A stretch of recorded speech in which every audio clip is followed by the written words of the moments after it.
Section B biology botany के question and answer, साथ में एनसीईआरटी के पेज नंबर।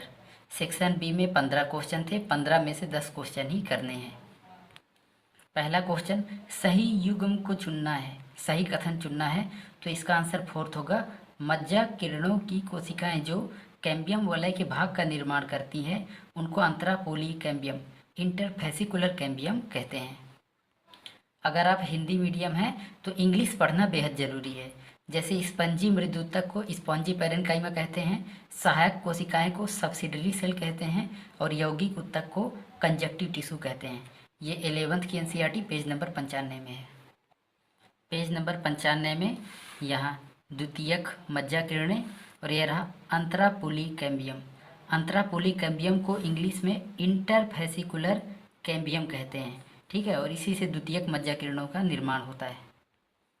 इधर इस तरफ जब आप आएंगे तो यहाँ पास ये लिखा है, घास के ऊपरी बाह्य त्वचा पर कुछ कोशिकाएं लंबी खाली रंगहीन होती है, इनको बुलिफॉर्म सेल कहते हैं, ठीक है। इस तरफ जो है यहाँ स्पंजी पैरेन्काइमा दिया गया है, और जब आप और पीछे आते हैं तो इधर यहाँ कंजक्टिव टिश्यू, इसी को यौगिक ऊतक कहते हैं, ये दिया गया है।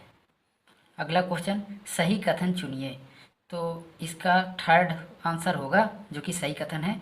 जीवाणुओं में अनुलेखन की प्रक्रिया का समापन करने के लिए आरएनए पॉलीमरेज रोग कारक के साथ बंधित हो जाता है, ठीक है। ये ट्रांसक्रिप्शन इन बैक्टीरिया, ये 12th की एनसीईआरटी पेज नंबर 120 में है।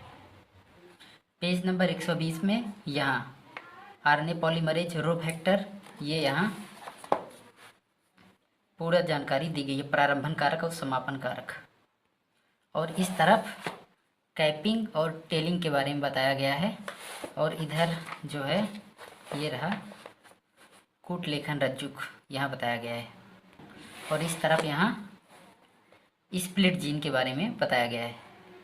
अगला क्वेश्चन, प्लाज्मिड PBR 322 में जीन एम्फीसिलिन आर के अंदर PS फर्स्ट प्रतिबंधन एंजाइम रिस्ट्रिक्शन एंजाइम जो एम्फीसिलिन प्रतिरोध दर्शाता है, यदि इस एंजाइम को बीटा गैलेक्टोसाइड उत्पादन के लिए एक जीन के लिए निवेशित किया जाता है और पुनर्योगज प्लाज्मिड को ई कोलाई स्ट्रेन में निवेशित किया जाता है तब तो इसका आंसर सेकंड होगा। यह पोषी कोशिका को एम्फीसिलिन प्रतिरोधी नहीं बना पाएगा, क्योंकि एक जीन के निवेश के लिए PS first restriction enzyme gene ampicillin R के अंदर कटिंग करेगा ताकि किसी और जीन का निवेश किया जा सके। तो जो एम्फीसिलिन जीन डीएक्टिव निष्क्रिय हो जाएगा, डीएक्टिवेट हो जाएगा। ये 12th की एनसीईआरटी पेज नंबर 219 में है।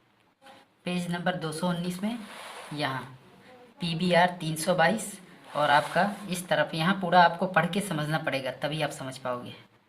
अगला क्वेश्चन, कोशिकाओं के एक क्लोन में रेडियोधर्मी प्रोब से इसके डीएनए का संकरण कर उसके बाद ऑटो रेडियोग्राफी प्रयुक्त कर इसकी पहचान कर कैंसर उत्पन्न करने वाली उत्परिवर्तित जीन का पता लगाना आजकल संभव है, क्योंकि इसका आंसर फोर्थ होगा।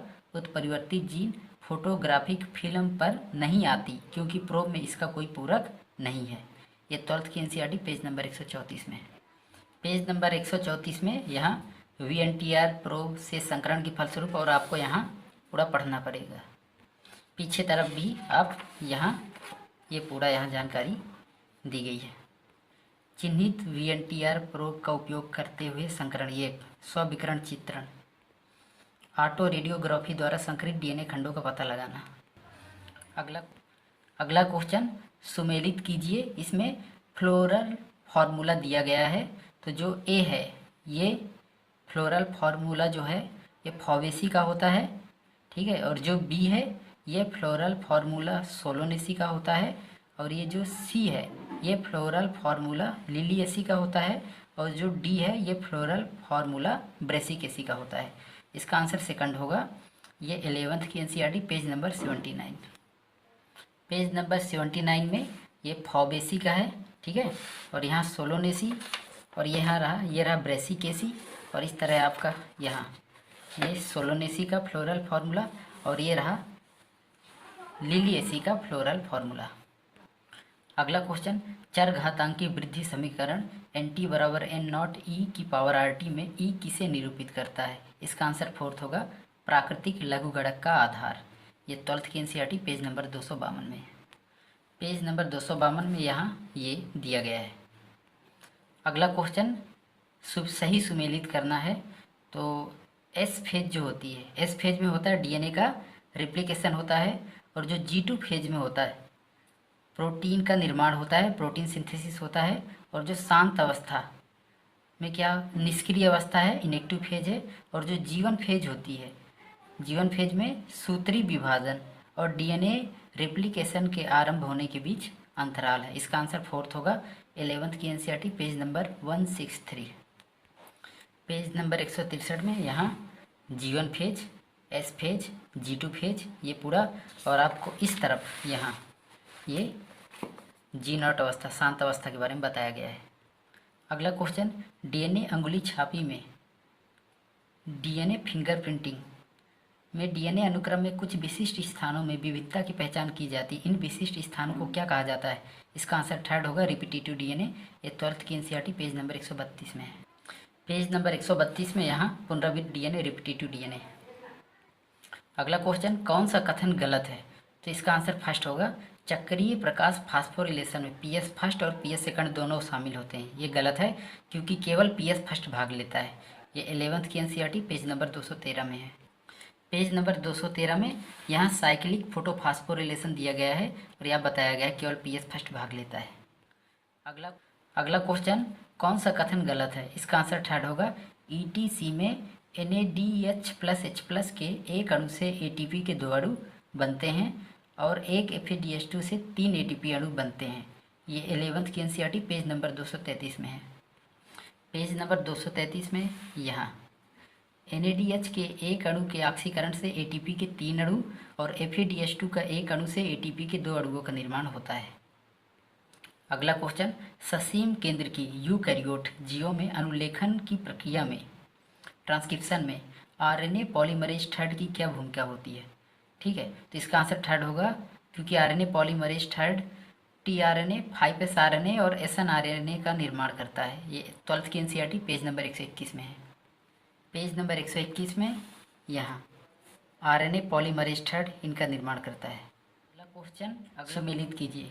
तो प्रोटीन में पेप्टाइड बॉन्ड होता है जो असंतृप्त वसा अम्ल में कार्बन डबल बॉन्ड कार्बन द्विबंध होता है, और जो न्यूक्लिक अम्ल है, न्यूक्लिक अम्ल में फॉस्फोडाइस्टर बॉन्ड होता है और पॉलीसेकेराइड में ग्लाइकोसाइडिक बॉन्ड होता है। इसका आंसर 2nd होगा और ये 11th की एनसीईआरटी पेज नंबर 144 में है। पेज नंबर 144 में यहाँ संतृप्त असंतृप्त वसा बताया गया है C+C। आगे इस तरफ ये रहा, यहाँ प्रोटीन के बारे में बताया गया है, और आगे जब आप जाएंगे तो यहाँ पॉलीसेकेराइड है और इस तरफ न्यूक्लिक अम्ल है। अगला क्वेश्चन सुमेलित कीजिए। जो नाइट्रोकोकस होता है वो अमोनिया का नाइट्राइट में परिवर्तन करता है। राइजोबियम वायुमंडलीय नाइट्रोजन का अमोनिया में परिवर्तन करता है। जो थायोबैसिलस होता है वो डीनाइट्रिफिकेशन करता है, और जो नाइट्रोबैक्टर होता है वो नाइट्राइट का नाइट्रेट में परिवर्तन करता है। ये 11th की एनसीईआरटी पेज नंबर 201 में। पेज नंबर 201 यहाँ अमोनिया को नाइट्राइट, नाइट्राइट को नाइट्रेट में, यहाँ पूरा नाइट्रोसोमोनास, नाइट्रोकोकस, नाइट्रोबैक्टर, और यहाँ यह स्यूडोमोनास, थायोबैसिलस, डीनाइट्रिफिकेशन, और इस तरफ इधर ये रहा राइजोबियम। अगला क्वेश्चन, किन कुलों के युग्म में उनके कुछ सदस्यों में परागकणों की जीवन क्षमता उनके मुक्त होने के बाद महीनों तक बनी रहती है? इसका आंसर 1st होगा रोजेसी लेग्यूमिनेसी। ये 12th की एनसीईआरटी पेज नंबर 25 में है। पेज नंबर 25 में यहाँ रोजेसी लेग्यूमिनेसी सोलोनेसी सदस्यों में परागकणों की जीवन क्षमता महीनों बनी रहती है। अगला क्वेश्चन, कौन सा कथन सही है? तो बाकी 3 तो गलत हैं। इसका आंसर 3rd होगा अचल युग्मकों पर 2 चल युग्मकों के बीच जीव द्रव्य के संलयन को कोशिका द्रव्य लयन कहा जाता है, प्लाज्मोगेमी कहते हैं। ठीक है, ये 11th की एनसीईआरटी पेज नंबर 23 में है। पेज नंबर 23 में 2 चल या अचल युग्मकों के प्रोटोप्लाज्म का संलयन होना प्लाज्मोगेमी कहलाता है। अगर आप इंग्लिश मीडियम है तो बहुत बढ़िया, लेकिन अगर हिंदी मीडियम है तो आपको इंग्लिश पढ़ना बेहद ज़रूरी है। जब आप चैप्टर को बार बार पढ़ते हैं तो सारे कॉन्सेप्ट समझ में आने लगते हैं और आपसे सारे क्वेश्चन सॉल्व होने लगेंगे। जो टॉपिक आपको समझ में नहीं आ रहा है उसका वीडियो यूट्यूब में देख सकते हो। NCERT बेस्ड कोई भी MCQ सॉल्व करने वाली बुक जिसमें ऑब्जेक्टिव क्वेश्चन और साथ में एक्सप्लेनेशन आंसर दिया है उसे ज़रूर सॉल्व करें। आपको ज़रूरत है मन लगाकर पढ़ाई करने की। जब मन शांत और स्थिर होता है तो आप कोई सभी कार्य पूरा कर सकते हो।